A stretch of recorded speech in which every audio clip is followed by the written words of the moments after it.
Hi friends, जय जगन्नाथ, जय माँ तारिणी। आज न्यू और फ्रेश वाला ब्लॉग को आपको स्वागत जनाऊँ। मु मिकी तो सांग मैंने आज सकाल सकाल पूरा एमती पाग देला, पूरा मेघुआ पाग। आ से मेघुआ पागरे मु भाविली किसी गोटे चटपटा जिनस खाइबी। तो से भाविकी माइंड रे रखी मु ड्यूटी जाइली। ड्यूटी आसला बेले भाविली जमती हेले मु जाऊ जाऊ घरे बनईदेवी। आते भी मेघुआ पाग थिला तो मु आसिकी आलू चप बनई बोली आलू भी सिझेदेली, किंतु टायर्ड लगुला खाईदे शोई पड़ी। आउ कौन बनैबी तो शोईकी उठिला बेलू पाग पूरा चेंज। मो सहित पूरा कौन कह ट्राजेडी हो गला। से ट्राजेडी कौन कर आलू तो सिझे देती, बेसन भी गोल रखी सब। तो मु बनईदेवी आज भाविली आलू चप। तो चलतु बनैबा एबे आलू चप।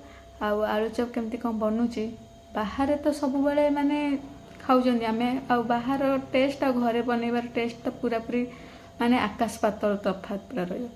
तो चलतु एबे बनइबा आलू चप। केमती कौन रोची रेसिपी आ टेस्ट केमती कौन रोची आपण माने वीडियो को लास्ट जाए देखंतु तो जानी पारिबे।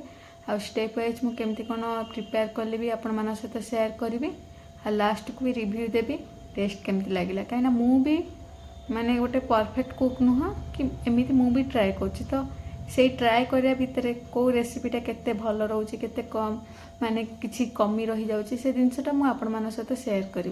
तो आपण माने वीडियो को लास्ट टाइम देखंतु, वीडियो को एंजॉय करंतु। तो स्टे ट्यून संग माने।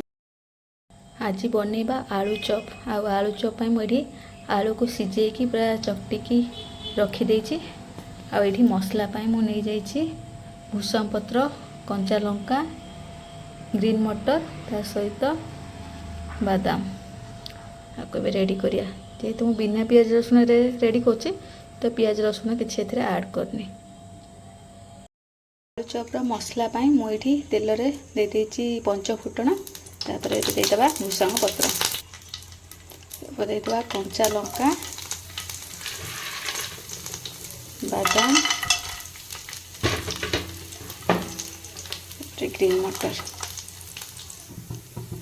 ग्रीन मटर आउ बादाम भाजी आसला एवं आम ऐड करदे अल्प लंका गुंड। आपण टेस्ट अनुसार लंका गुंडर क्वांटिटी कम बेसी करें। तापर देदेबा हलदी गुंड, अल्प जीरा पाउडर,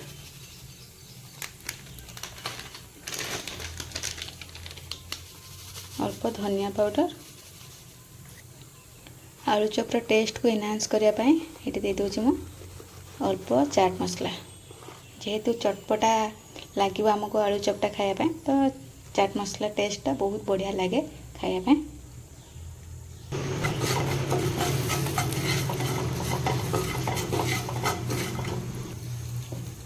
एबे आम एथिरे ऐड करदबा हमर आलू को।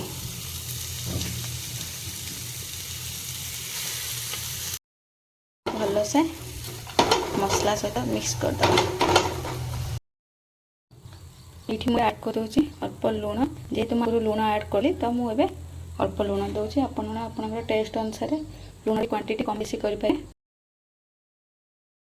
एबे आमर रेडी हो जाइए आलू मसला। देखो आर लुक केमती अच्छी, मत तो बहुत बढ़िया लगुच। तो बनैबा आईठी देखो पूरा आलू पूरा कड़े पूरा छाड़ी जाइए, माने बहुत बढ़िया से बनी जाइए। गरम रे बसिकी एबे मु बनाऊँगी आलू चप। आ कौन करिया घरे आपण माने जदि हेल्दी वे खाए, बाहर तो चटपटा जिनस मिल जाव बहुत इजिली, आप जाइए अध घंटे भितर खाईदे पलि आसे। किंतु घरे जो बनईकी तार माने जो टेस्ट आ जो सैटिस्फैक्शन सेटा बाहर जमा पाइबेनी। कहीं बाहर जहाँ भी हेले पोड़ा तेल रे तैयारी होइथिबो।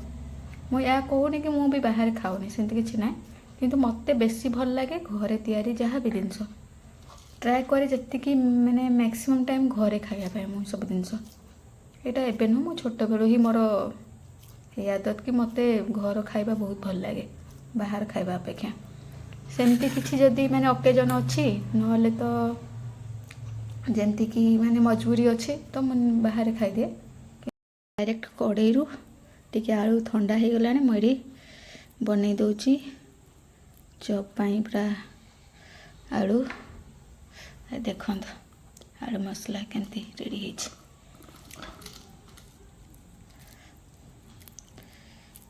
क्या आलू चप खायापी भल लगे कमेंट बॉक्स रे निश्चय जनइबे। मत तो ठंडा पागरे जमी वर्षा पागरे आलू चप खायापी बहुत पसंद। आज वर्षा पाग देइथिला मु सेति भाभी आलू चप बन खाइबी, देखला बेले खरा पाग होगा। आ कौन करी एपटे सब रेडी भी कर देछि, जहाँ भी खाइबा पड़ो। खाली गोटे जिनस कि परिश्रम हम ता सहित टेस्ट भी तो भल लगे ना खायापी। आ देखु ये बनाऊँच बनला भितर केते झाल मो मुहरे। या हूँ जो परिश्रम मीठा परिश्रम जो मिले केतले ना जो खाइला बेले टेस्ट आलू चप बसी बसी खाइब तार टेस्ट अलग ना नहीं कि बनई सारिक आपण मान सहित कथा हो। सेपटे भी बेसन पाई स्लरी बनी देछि। बेसन रे कौन करना टिके भूसंग पत्र और कंचा लंका पकई कहीं ना भितर तो आलू मसला भितर जो माने कंचा लंका पकई था आम सेटा मसला रही जाए, किंतु ऊपर जो बेसन जो स्लरी रे जो पकई से कंचा लंकाटा फ्राए होगी तार टेस्ट गोटे बहुत बढ़िया लगे। ये मु रेडी कर देछि आलू चप पाई बेसन स्लरी। देखो कंसिस्टेंसी बेसी पतला हेनी कि बेसी मोटा हेनी, ताहले जाइए आलू चप्र जो टेस्टा बहुत बढ़िया से आसो। आठी मु भूसंग पत्र कंचा लंका आउ अल्प देदेछि जुआणी। जुआणी दबा द्वारा कौन हम ना आपणकर इंडाइजेशन प्रोब्लेम किसी हेनी आ हेवी फिल जमा हेनी। कहीं जदि आप किसी तेल मसला खाद्य खाऊँ टे हेवी फिल हुए, जदि जुआणी ऐड कर जमा हेवी फिल हेनी आ खायापी भी बहुत टेस्ट तार जो गोटे स्मेल आसे बहुत बढ़िया लगे। गरम ही आसला आम गैस फ्लेम को मीडियम करके बनईदबा आमर आलू चप को देदेबा कड़े। देखिपाते सांग मैंने आमर रेडी हो जाए टेस्टी टेस्टी यमी यमी चटपटा आलू चप।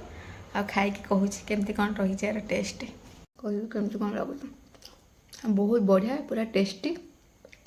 आपण मैंने भी घरे ट्राए करूँ ये रेसिपीटी बहुत कम टाइम भितर रेडी हो। आउ बजार रे जमती कि तेल मसला माने बेसी टी पोड़ा तेल यूज हुए सेमती तेल ना पूरा फ्रेश तेल आपण मैंने घरे निजे बनई खाई पारे। आ सबुठु बेस्ट कि माने निजे माने जो बनईबार जो कष्ट माने जो झाल बाहर देखो से झाल अर्जित जो फल कहती तार मूल्य टी अलग निहाती। कहीं दुकान में तो जाकि आपण मैंने 5-10 मिनिट ऑर्डर करी खाईदेवे, किंतु निजे बनई जो तार टेस्ट आ तार जो खुशी जदि माने भल है किसी रेसिपी तो निहाती लगे। मत भी भारी खुशी लगे जब मु भल किसी रेसिपी बनईली किसी ट्राए कली। कहीं नुआ नुआ रेसिपी माने रेसिपी सरीबनी मनीष सीना सरी कि रेसिपी सरीबनी कहीं आमर इंडियन कल्चर रे एते प्रकार फूड अच्छी आ एते प्रकार फूड रेसिपी अच्छी जमा सरीबनी। तो आज रेसिपीटी केमती कौन लगे लाइक शेयर एंड कमेंट करी मते निश्चय जनइबे। जो मैंने मो चैनल को नुआ कि विजिट कर सब्सक्राइब करने को जमा भूलिबेनी आ सब्सक्राइब कला परे पाखरे थिबा बेल बटन को प्रेस करेंगे, ताहले जाई मो चैनल आसुवा नुआ नुआ वीडियो नोटिफिकेशन पाई पारे। रहुची नमस्कार, पुणी देखा नुआ ब्लॉग रे से पर्यंत विदाय दियंतु। जय हिंद।